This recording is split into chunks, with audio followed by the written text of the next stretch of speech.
when someone wants to try to prove that the doctrine of the Trinity is true, they usually go to John's Gospel. And one of the places that they go to is John chapter 8. The reality, though, is that John 8 doesn't prove that Jesus is God. Quite the reverse. It tells us that Jesus is the Son of God who was sent by God to tell us what his Father is like. So hit the like button, subscribe, notify, and off we go. So the verse that's usually quoted by people who are trying to prove the doctrine of the Trinity from the Gospel of John is this one, where Jesus says, "Before Abraham was, I am." And the argument goes something like this. Jesus uses the phrase, "I am," and that phrase is something which appears in the book of Exodus. And here we are, Exodus chapter 3, verse 14. Here, the angel of God appeared to Moses, and Moses asks, "What is your name?" And God, speaking through the angel, says, I am who I am. And the Trinitarian says, there you go, the words I am are the name of God. Well, that doesn't really work, I'm afraid. First of all, if I am is the name of God, then there is no reference to Jesus anywhere in this passage. It's saying, I say to you, before Abraham was, there was God. But in fact, it doesn't work even like that, because the words I am appear all over the place, and they're very rarely a reference to God. And in any case, in Greek, the phraseology in John chapter 8 is not the same as the phraseology in Exodus chapter 3 and verse 14. Let's look at it. You might not read Greek, but you can see what's written there. Here, the words I am are the Greek ego eimi. Exodus 3 verse 14 was translated into Greek. In Hebrew, originally was translated into Greek before the time of Jesus, and there's a regular translation that was used a lot, and that has ho'on. So the words I am here in Exodus are not the same as the Greek words for I am in the Gospel of John. They're different words. They've both been translated as I am, but they are different words. So it doesn't seem that in John 8, verse 58, these words I am are a reference to God at all.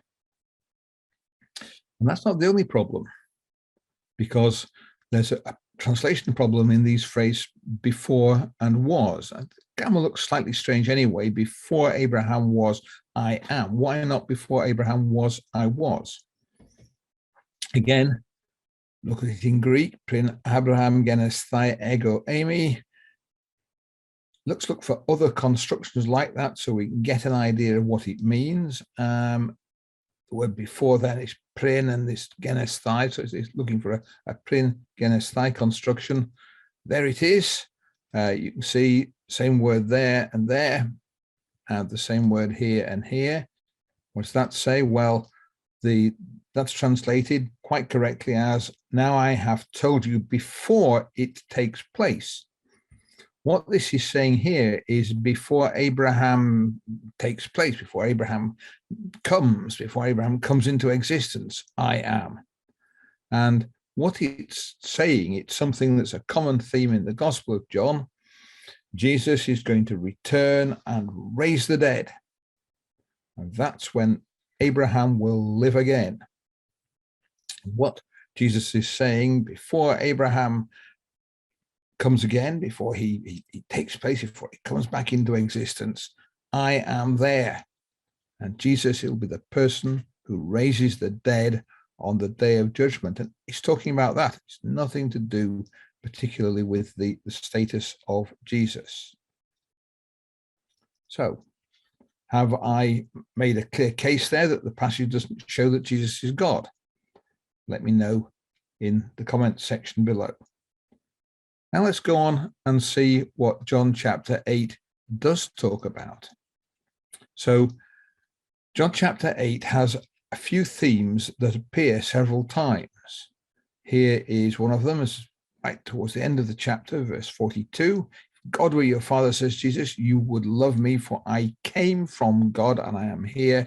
I came not of my own accord, but he sent me. So Jesus says he came from God. Now that's important because we've got references to two beings, Jesus, I, he says, and God, two separate beings. He's not talking about himself as being part of God. He's talking about himself as coming from God. And again, there are passages like that elsewhere in the Bible, where there's a man sent from God whose name was John. He's talking about John the Baptist there. And it's this same idea that John the Baptist came from God. He was sent from God. Fairly obviously, John the Baptist is not God. It's the same point. Two different beings, one being sends another. Jesus was sent by God. John the Baptist was sent by God. So there's this distinction. Jesus came from God. And the other point, of course, is that God sent Jesus. Jesus was sent by God, just as John the Baptist was sent by God. And that's a common phrase in the Gospel of John, everywhere in the Gospel of John, not just in John chapter 8, this idea that Jesus was sent by God. God doesn't send God, but Jesus was sent by God. Go back a bit earlier, the same chapter, and we have this passage here. And, well, there are various points here. The phrase I am who? Who? Well, it refers back to the Son of Man. So when you've lifted the Son of Man, you know that I am the Son of Man. The Son of Man was an Old Testament figure created by God to have dominion over the world. And Jesus was sent by God. And in the end, as the Messiah, when the day of judgment, Jesus will have dominion over the whole world. Sometime in the future, we don't know exactly when that will be. What else does he say? Well, he says he does nothing of his own authority, but he speaks as the Father taught him. In other words, Jesus's message doesn't come from Jesus, it comes from God. He speaks the words that God gives him to speak. So he's not talking for his own thing, he's talking from the Father's ideas. And he always does the things that please God. Jesus does what God tells him to do. And finally, again, it talks about God as having sent Jesus. And again, this is something you get over and over again in the Gospel of John, and in fact in other parts of the Bible as well. Another passage there. Jesus talks about he who sent me. Here we are in John chapter 7. Jesus says, I'm going to he who sent me. There we are in John 7, verses 16 and 17. My teaching does not belong to me. It's not mine. It's his who sent me. Jesus is teaching from God. In fact, down below, it says that. First of all, it says we've seen Jesus, God sent Jesus, but we've also got the teaching is from God, or whether he's speaking on his own authority. And there we are. This is again up there. Jesus declared the words he's heard from God. My teaching is not mine, he says, it's somebody else's. Whose? God's. And there we are at the bottom. Doesn't speak of his own authority. He speaks what God gives him to say. Jesus is talking about himself as someone who reveals to us what God is like. His teaching didn't come from himself, it came from God. So, Jesus was sent by God. That's one of the points in this chapter, a frequent point in John's Gospel. And that's quite important because it's this idea that the person who is sent is the servant. In fact, that word there means slave. It's not just a servant, it's very much a servant. And the messenger is not greater than the one who sent him. And Jesus is showing that he is less than God. He is not God. He's the Son of God, greater than any human being you can imagine, but he's not God. And here we have the second point, that Jesus taught from God. He didn't teach from his own ideas. He taught what God told him to teach. He acknowledges the authority of God. And the final point is that Jesus' Father is the God of the Bible. Here he is, he's talking to the Jewish authorities in Judea, referred to as the Jews in John, not to be confused with the Galileans, they're from Judea. And the point here is that his Father is the person that they acknowledge as God.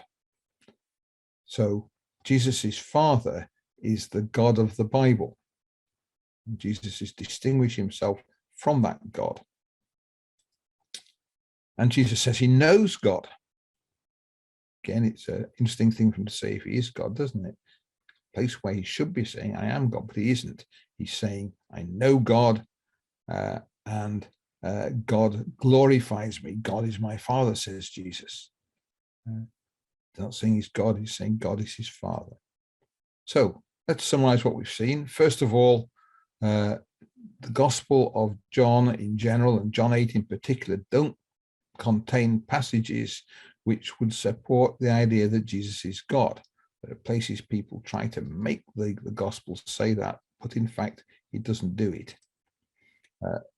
John 8 instead shows us that Jesus was sent by God. It shows us that Jesus' teaching comes from God, and it shows us that the God of the Bible is the Father of Jesus.